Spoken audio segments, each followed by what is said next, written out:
का टॉपिक है multi cap और फ्लेक्सी कैप में कोई एक सेलेक्ट करना हो, 1 लाख रुपए डालना हो या 2000 का एसआईपी करना हो, मल्टी कैप और फ्लेक्सी कैप ही चाहिए। किसी ने सिखा पढ़ा के भेजा है, मल्टी कैप फ्लेक्सी कैप में कोई एक करना है तो एक बताइए, उसका वीडियो है आज। तो सबसे पहले फ्लेक्सी कैप जान लेते हैं, बोलते किसको है। फ्लेक्सी कैप मतलब fund manager large cap, mid cap, small cap तीनों डाल सकते हैं, डेट फंड भी थोड़ा सा रहेगा। लेकिन इक्विटी का जो एक्सपोजर होगा मिनिमम 65% होना चाहिए इक्विटी एक्सपोजर, और मैक्सिमम डेट का एक्सपोजर 35% होना चाहिए। मैक्सिमम इक्विटी 100 तक जा सकते हैं, लेकिन मिनिमम 65 होना चाहिए। जो बचेगा 35% डेट होगा। ये लिमिट बढ़ भी सकता है, लेकिन मिनिमम 65% होना चाहिए। इसको बोल दिए फ्लेक्सी कैप। अब मल्टी कैप में बोलते हैं लार्ज कैप में 25% होना ही चाहिए, उससे कम 24% नहीं चलेगा। मिड कैप में 25% होना चाहिए मिनिमम, और स्मॉल कैप में भी 25% होना चाहिए। और जो 25% बच गया वो फंड मैनेजर पे निर्भर करता है कि इसमें टॉपअप कर दें, इसमें टॉपअप कर दें, इसमें टॉपअप कर दें, या डेट फंड भी रख सकते हैं। यानी कि यहाँ पे मिनिमम 75% इक्विटी होना चाहिए। अदर देन मल्टी कैप जो भी कैटेगरी आप जानते हैं इक्विटी में, उसमें ऑल इक्विटी में बोलते हैं 65% होल्डिंग होना चाहिए इक्विटी में और 35% डेट में। लेकिन सिर्फ एकलौता मल्टी कैप ऐसा है जहां रूल है सेबी का कि मिनिमम 75% होना चाहिए इक्विटी में। होगा ही, जाहिर सा बात है, क्योंकि 25-25-25 मिनिमम तो small cap, large cap, mid cap में लगा रहे हैं।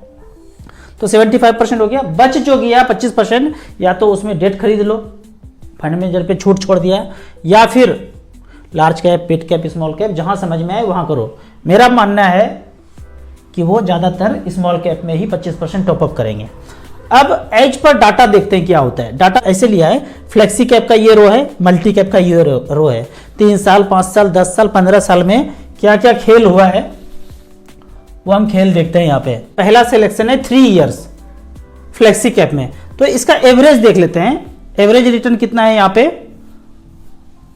पे एवरेज रिटर्न 23.47, हमने यहाँ पे 23.47 लिख दिया है। अब मल्टी कैप का बात करते हैं, तो मल्टी कैप में भी लास्ट 3 इयर्स में है 28.63। सबसे टॉप का फंड कौन सा है अगर मल्टी कैप में बात की है? Nippon India multi cap. 10 lakh का वैल्यू 25 लाख हुआ है पिछले 3 साल में। 10 लाख का 25 लाख बनाया है, 37% का रिटर्न दिया है। लेकिन एवरेज के रूप में देखा मल्टी कैप में तो आया है 28.63 पिछले 3 साल में एवरेज। 28% कंपाउंडिंग मिला है। 23% का मतलब है 23% इस साल, 23% पिछले साल भी, और उसके पिछले साल भी 23%। 5 साल में फ्लेक्सी कैप कहता है 13 करके दिया 5 बार। मल्टी कैप कहता है 16 करके दिया। 10 साल में कहता है कि हमने 15 करके 10 बार दे दिया, और मल्टी कैप को बोलता है 17% के रेट से दे दिया। 15 साल में बोलता है 13%, और मल्टी कैप 14.71। तो जाहिर सा एज पर डाटा आप देखेंगे तो मल्टी कैप यहाँ पे विनर होता है।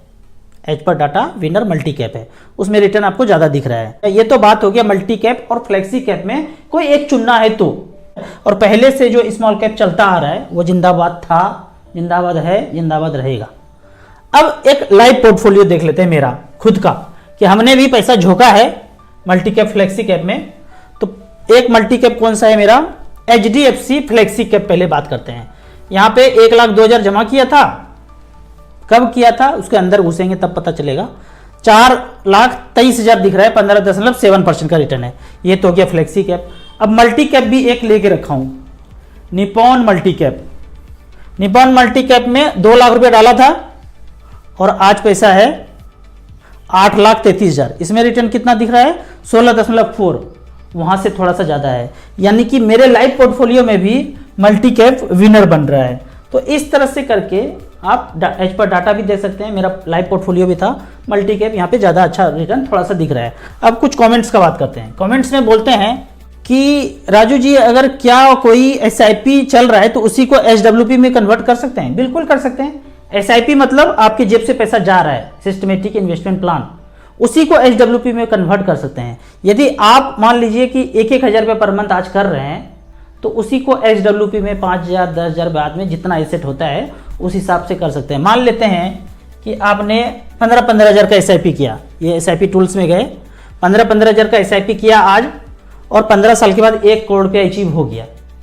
अब जहां पे चल रहा है SIP वहीं से HWP में चले जाएंगे। सेम वही फंड से 1 करोड़ रुपया बन गया था, 60,000 रुपये पर मंथ लेना शुरू करेंगे आने वाले 15 साल तक, और 10% का ही रिटर्न मिले उस फंड से। तो 1 करोड़ 8 लाख विड्रॉ हो जाएगा, हर एक तारीख को पैसा 60-60 हज़ार करके 1 करोड़ 8 लाख आ गया, और बैलेंस बच गया 1 करोड़ 94 लाख। दोनों को जोड़ते हैं तो ये ग्रांड टोटल होता है। तो जहां से SIP आपने किया है वहीं से HWP कर सकते हैं। ये टूल्स है, कोई बोलने वाला कोई करने वाला कागजी कार्रवाई ज़्यादा कुछ भी नहीं है। ऑनलाइन कर सकते हैं, ब्रांच में एक फॉर्म भरेंगे, चिरकुट सा फॉर्म देगा, उसमें भर के HWP करके ले सकते हैं। दूसरे में स्विच करके भी कर सकते हैं, उसी में भी कर सकते हैं। अगला क्वेश्चन देखते हैं कि SIP के बारे में सब बताते हैं, रिडीम करने के लिए कोई नहीं बताते। कभी भी रिडीम कर लीजिए, पैसा 4 दिन में अकाउंट में आ जाता है, इसमें बताने का क्या जरूरत है। जब पैसा आपने डाला कभी भी निकाल सकते हैं, 1 महीना के बाद निकाल सकता हूँ, 2 महीना के बाद निकाल सकता हूँ, कभी भी निकाल सकते हैं। कोई पेनल्टी लगेगा? अभी तक तो यही नियम था, 1% चार्ज कटेगा 1 साल के पहले करेंगे तो। आपने 10,000 जमा किया, वो 12,000 हो गया, तो 12,000 का 1% 120 रुपये कट के मिल जाएगा अगर 365 दिन से पहले करेंगे तो। लेकिन जो नया नियम आया है SEBI का, वो जस्ट लागू होने वाला ही है, तो कोई एग्जिट लोड नहीं, कोई चक्कर नहीं, एक्सपेंस भी कम हो रहा है, एकदम बल्ले बल्ले इन्वेस्टर